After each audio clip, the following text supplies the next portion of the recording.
Hi students, good day. I hope you enjoyed my previous video. See, I am Somasundaram from Bharatdasnar Metric Higher Secondary School, Arakonam.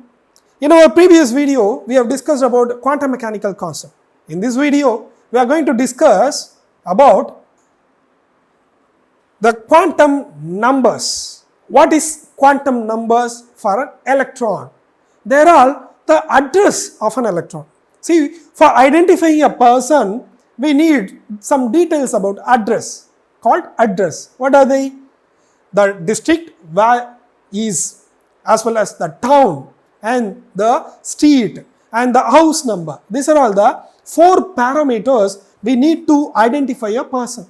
Likewise, for an electron, we need 4 different parameters to identify the electron, the position of an electron. That is called nothing but quantum numbers. Using the quantum numbers, we can identify a single electron, as well as we can distinguish one electron from another electron in a particular atom. That is why we need to study quantum numbers. So this is actually an address for an electron.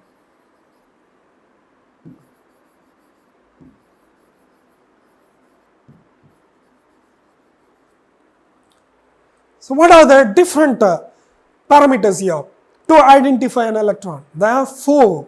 The first one is called as principal quantum numbers.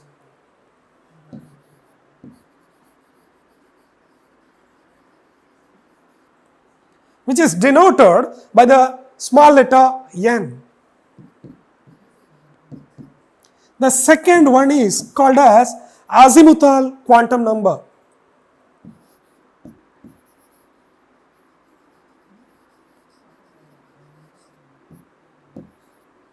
Which is denoted using the small letter L. The third one is called as magnetic quantum number.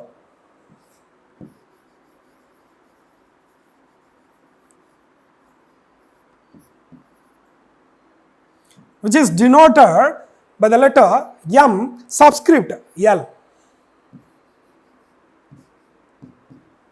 Next, the fourth one, the final one, which is spin quantum number.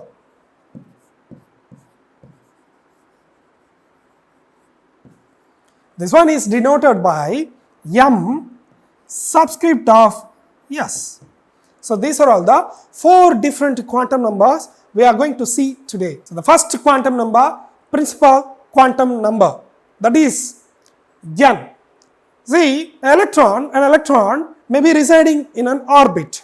So that orbit can be denoted by the principal quantum number. So principal quantum number denotes us about an orbit or shell. So this is principal quantum number, which tells us about the orbit or shell. What are the allowed values for these orbits? That is, the n may be 1, 2, 3, 4, like that. Okay, the whole numbers 1, 2, 3, 4, like that. We have given some letters for each of these numbers.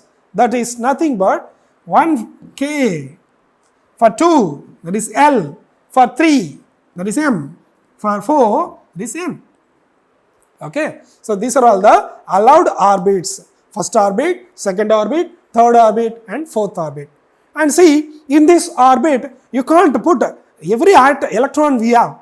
There is a restricted value to put electron in this particular orbit. We can identify that using the equation 2n square. The formula is 2n square. What is that? The maximum number of electron can be put or accommodated in particular orbit can be calculated using the equation 2n square. Here the n represents the number of orbit. So for first orbit, when you substitute instead of n using 1, what happens? 1 square is 1. So 2 into 1, it will be 2. 2. So in K shell, or k orbit, you can put only 2 electron. What about the second shell? Here the n value is 2. 2 square is 4. 4 into 2, 8. So that we can accommodate 8 electron in L shell. What about M? Here we have 3 electrons. Sorry, third orbit. So 2n square will become, n square is 9. 2 into 9, 18. So 18 electrons can be accommodated here. What about the fourth one? Here 2n square. n square is 16. 2 into 16 will be 32. So number of electron can be accommodated in the nth shell is 32. So using this equation, you can identify number of electrons accommodated in an orbit. What about number of orbitals? In orbit, we have orbitals. You can calculate number of orbitals also. The equation is very simple, that is n square. So this is for number of orbital. What is it? N square. For 1, yes 1. For 2, that is 4. For 3, that is 9. For 4, it is 16. So number of electron is double of the number of orbital. Why? In orbital, we can accommodate 2 electron. In a single orbital, we can accommodate 2 electron. So if you have only 1 orbital, we can accommodate 2 electron. If you have 4 orbital, 8 electron. In 9 orbital, 18 electron. And finally, if you have 16 orbitals, we can accommodate 32 electrons. Okay. So principal quantum number tells us about the orbit. Next, the second quantum number, azimuthal quantum number. So it is the azimuthal quantum number tells us about the subshell. Or suborbit.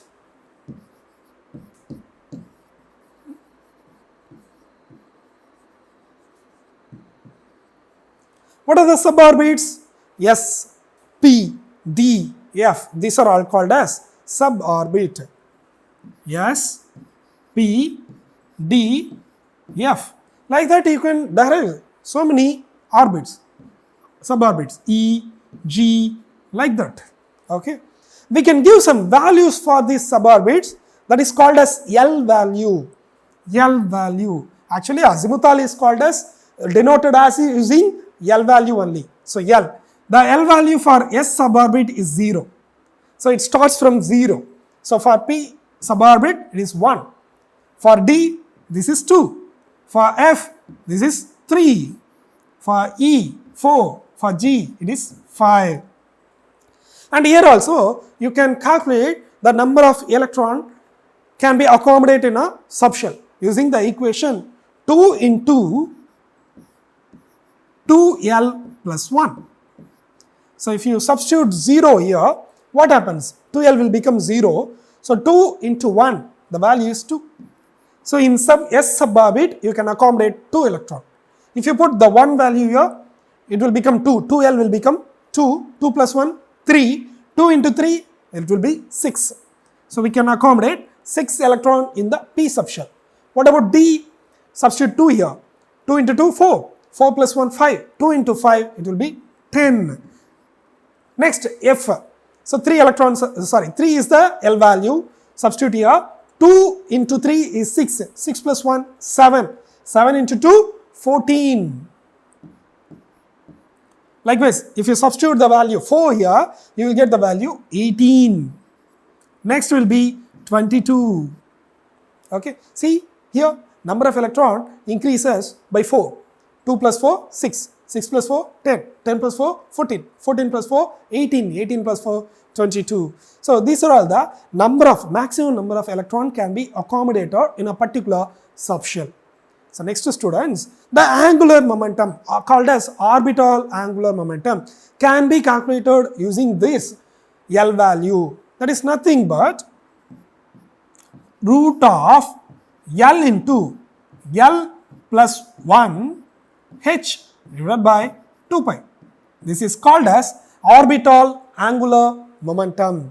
So that's all students. This is about azimuthal quantum number. Using the azimuthal quantum number, you can identify the subshell. Next quantum number is magnetic quantum number. It tells us about the magnetic quantum number tells us about the orientation of the orbitals. So orientation. Magnetic quantum number. Magnetic quantum number tells about the orientation of the orbital in three-dimensional space. So magnetic quantum number, orientation of orbitals. Here also we can give some numbers for ML values. What are they? It clearly depends upon the azimuthal quantum number. That is L value which is given for azimuthal quantum number. For magnetic quantum number, the L value is actually, it starts from minus L and goes via 0 to plus L. Okay, starts from minus L, goes via 0 and ends at plus L. So first, for S orbital, S is the suborbital. For S, the allowed ML values are, what are they? It is only 0. There is no other ML value possible because there is no minus 0 or plus 0, because the L value for S is equal to 0. What about the P subshell? It has L value as 1. So that minus 1. The next one, the value is 0 only. So 0 and then the plus 1. There is no other values possible. So P suborbital can show 3 different orientations. Next, D. The D orbital, L value is 2. So for D orbital, the allowed magnetic quantum numbers are minus 2, minus 1, 0, plus 1, plus 2, like that. So the L value is nothing but, that is the orientation. Using the azimuthal quantum number, we can identify the orientation of different suborbitals. Okay.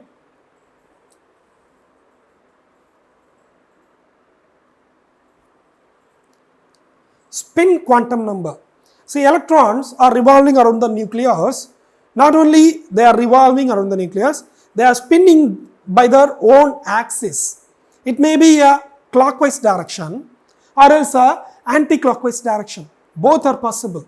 So for clockwise direction, we are giving the value as spin. S is equal to plus of.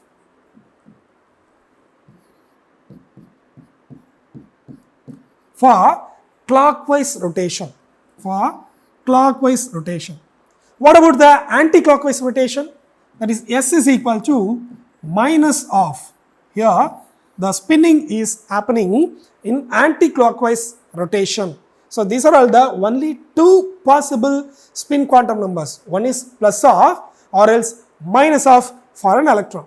Now the spinning, for the spinning you can identify the angular momentum, that is called spin angular momentum, that is equal to root of S into S plus 1. That is nothing but spin value, h divided by 2 pi. So using this equation, we can identify the spin angular momentum of a particular arrangement of electrons, not for particular electron, single electron. It is for arrangement of an valence shell electrons. Okay. So this is known as spin quantum number. Now students, we are going to organize all 4 quantum numbers in one page. What are they? So first we take the principal quantum number, that is n. What are the n values? 1, 2, 3 and 4. These are all the n values. Next students, the L, that is azimuthal quantum number. For first orbit, the azimuthal is S only. So it has S. For second principal quantum number, that is second orbit, there are 2 subshells possible. One is S subshell, another one is P subshell. See, the number of subshell that is equal to the n value of the orbit. Here the n value is 1. So only one subshell is possible, that is S. Only S. For second orbit, the n value is 2. there are two subshells possible, that are S and P.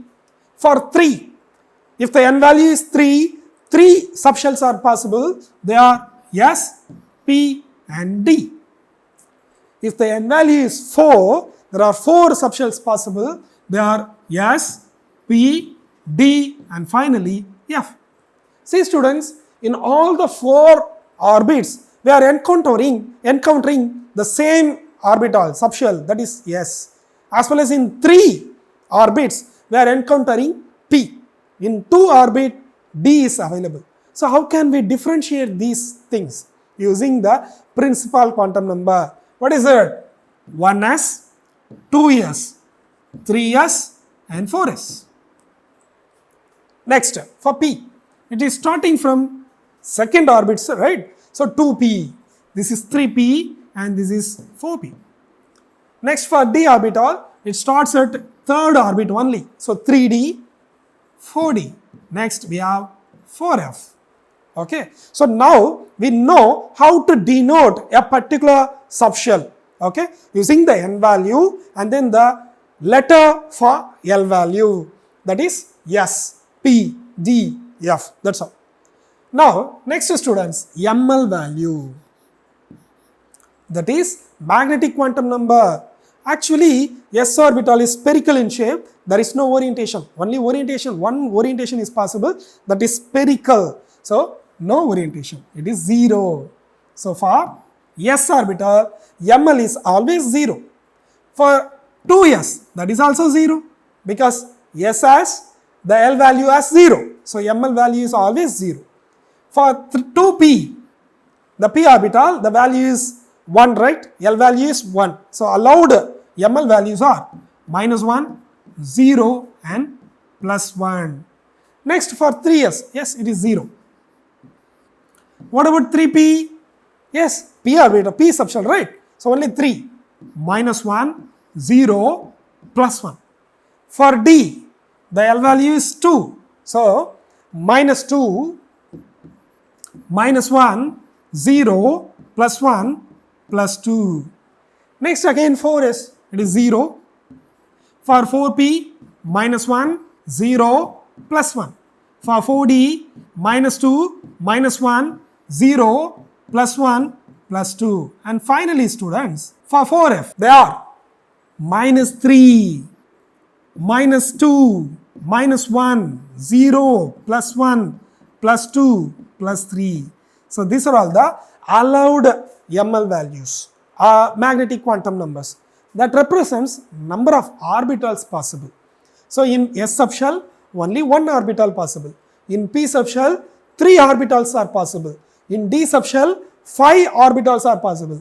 In F subshell, we have 7 orbitals. Okay students, next spin quantum number. For each orbital, we can accommodate 2 electrons. And 1 electron should be plus of. Another must be minus of. It should not be changing. They must be paired. It is called as spin paired. One must be plus of, another one must be minus of. That plus of with plus of pairing is not allowed.